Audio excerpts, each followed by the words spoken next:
In this video, we will learn how to create a quotation in Sigzen ERP. First, go to the quotation list and create a new quotation by clicking Add Quotation. You can select a customer, lead, or prospect. Quotations can also be created from an opportunity. Let's click on a customer and choose one by clicking on the customer field.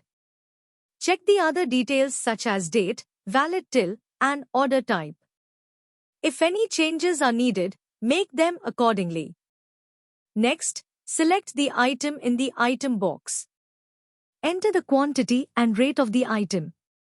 If a discount is provided to the customer, select Discount Apply On and enter the discount percentage in the discount percentage field. Go to the Terms section and select the payment terms. Now, click on Save and then submit the quotation. That's it. You've successfully created a quotation in Sigzen ERP.